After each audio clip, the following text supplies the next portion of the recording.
भोजपुरी के power star Pawan Singh, जिनका नाम कभी फिल्मों और गानों की वजह से सुर्खियों में रहता है, तो कभी उनकी पर्सनल लाइफ और राजनीति को लेकर विवाद खड़े हो जाते हैं। लेकिन इस बार पवन सिंह के चेहरे पर गुस्सा नहीं बल्कि एक अलग तरह का डर और दर्द नजर आया। भोजपुरी विवाद के मंच पर पवन सिंह अपने पुराने विवादों को याद करते हुए इतने इमोशनल हो गए कि उन्होंने भगवान से कहा, हे प्रभु, हमें कलंक और दाग से बचाइए।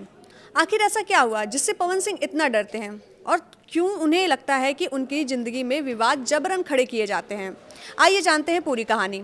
नमस्कार, मैं हूं सुधा सिंह और आप देख रहे हैं न्यूज़ 18 का डिजिटल प्लेटफॉर्म। दरअसल भोजपुरी बवाल के एक एपिसोड में पवन सिंह ने उनके राजनीतिक कैरियर को लेकर बात की है। पवन सिंह सिर्फ अभिनेता और सिंगर ही नहीं बल्कि अब राजनीति का भी एक हिस्सा हैं। वो बिहार विधान परिषद के सदस्य हैं और बीजेपी के लिए चुनाव प्रचार भी कर चुके हैं। शो में मौजूद नेताओं ने उनसे कहा कि अगर उन्हें राजनीति में आगे बढ़ना है तो उन्हें विवादों का सामना करना पड़ेगा। नेताओं ने पवन सिंह को समझाया कि राजनीति में कई बार जानबूझकर विवाद खड़े किए जाते हैं और ऐसे मामलों का जवाब देने के लिए हमेशा तैयार रहना पड़ता है।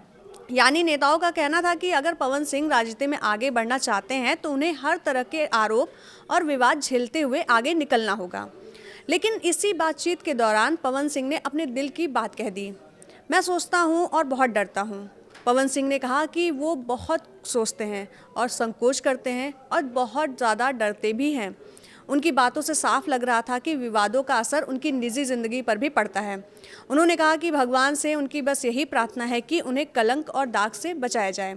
और उनकी एक ऐसी इच्छा भी सामने आई जो शायद उनके फैंस को भावुक कर देगी। पवन सिंह ने कहा कि उनके पास दुआओं की दौलत है। उन्हें महंगी गाड़ियों का शौक जरूर है, लेकिन उनकी सबसे बड़ी चाहत है कि हर माता पिता कहे कि मेरा बेटा पवन जैसा हो। यानी करोड़ों की गाड़ियां और स्टारडम से ज़्यादा पवन सिंह के लिए अपनी छवि और माता पिता के नज़रों में सम्मान मायने रखता है। पवन सिंह की ज़िंदगी पे नज़र डाले तो विवाद उनका पीछा करती रहती है। कभी उनकी लव लाइफ को लेकर चर्चा हुई है तो कभी शादीशुदा ज़िंदगी को लेकर सवाल उठे हैं और कभी उनके राजनीतिक कैरियर पर भी विवाद होता रहा है। अक्षरा सिंह के साथ उनके रिश्ते और ब्रेकअप की खबरों से लंबे समय तक सुर्खियां बटोरी। वहीं पत्नी ज्योति सिंह के साथ उनका रिश्ता तलाक और मामला कोर्ट में चलता आ रहा है। इसके अलावा स्टेज पर महिलाओं के साथ व्यवहार को लेकर भी उन पर भी आरोप हमेशा से लगते आए हैं। यानी पवन सिंह के लिए विवाद कोई नया चीज़ नहीं है, लेकिन शो में उनकी बातों से ये ज़रूर महसूस हो गया कि लगातार होने वाले विवादों ने उन्हें अंदर से एकदम प्रभावित कर चुका है। पवन सिंह के राजनीतिक सफर में विवाद पहले से बड़ा मोड़ ला चुका है। जब बीजेपी ने मार्च 2024 में उन्हें पश्चिम बंगाल के आसनसोल लोकसभा सीट से उम्मीदवार बनाया था, तब अगले ही दिन उनके एक पुराने गाने को लेकर विवाद खड़ा हो गया। गाने को अश्लील बताते हुए सवाल उठाए गए और इसके बाद पवन सिंह ने आसनसोल से चुनाव लड़ने से इनकार कर दिया। यानी राजनीति में एंट्री से पहले ही पवन सिंह को एक बड़े विवाद का सामना करना पड़ा था। शायद यही वजह है कि अब जब राजनीति में आगे बढ़ने की बात आती है तो पवन सिंह सिर्फ सफलता के बारे में नहीं सोचते बल्कि अपने छवि को लेकर भी बेहद सावधान नजर आते हैं। पवन सिंह इस बात को लेकर गौर हमेशा समझते हैं कि उनका दर्द सिर्फ विवादों का नहीं है। एक तरफ वो एक बड़े भोजपुरी सुपरस्टार हैं, लाखों करोड़ों लोग उन्हें सुनते और देखते भी हैं। उनके गाने हिट होते हैं, उनके साथ शोहरत है, पैसा है, राजनीति में भी उन्होंने अपनी जगह बना ली है। लेकिन दूसरी तरफ वो चाहते हैं कि उनकी पहचान सिर्फ एक स्टार या नेता के तौर पे ना ही हो। वो चाहते हैं कि लोग उन्हें एक अच्छा इंसान और अच्छे बेटे के तौर पे भी याद करें। इसलिए उन्होंने कहा कि उनकी इच्छा है कि माता पिता अपने बच्चों से कहें कि उन्हें पवन सिंह जैसा बेटा चाहिए। ये बात कहते हुए पवन सिंह काफ़ी इमोशनल नजर आए। अब सवाल ये है कि क्या लगातार विवादों की वजह से पवन सिंह राजनीति से भी पीछे हटेंगे?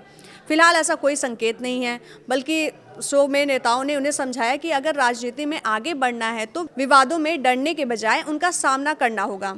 लेकिन पवन सिंह की बातों से इतना ज़रूर साफ है कि वो अपनी छवि को लेकर बेहद चिंतित हैं। वे चाहते हैं कि उनकी ज़िंदगी पर ऐसा कोई भी दाग न लगे जिसे बाद में मिटाना मुश्किल हो जाए। और शायद यही वजह है कि उन्होंने भगवान से यही प्रार्थना की कि उन्हें कलंक और बदनामी से बचाया जाए। तो पवन सिंह की ये कहानी सिर्फ एक अभिनेता या नेता की कहानी नहीं है, ये उस इंसान की कहानी है जो शोहरत के बावजूद अपनी इज्जत और पहचान को लेकर डरता है। पवन सिंह के पास दौलत है, स्टारडम है, राजनीति में जगह है, लेकिन सबसे बड़ी चाहत है कि लोग उन्हें एक अच्छा इंसान और अच्छे बेटे के तौर पे याद करें। अब सवाल ये है, क्या पवन सिंह राजनीति में विवादों को पीछे छोड़कर अपनी पहचान बना पाएंगे? और क्या आने वाले वक्त में उनकी ज़िंदगी से विवादों का कलंक पूरी तरीके से हट पाएगा?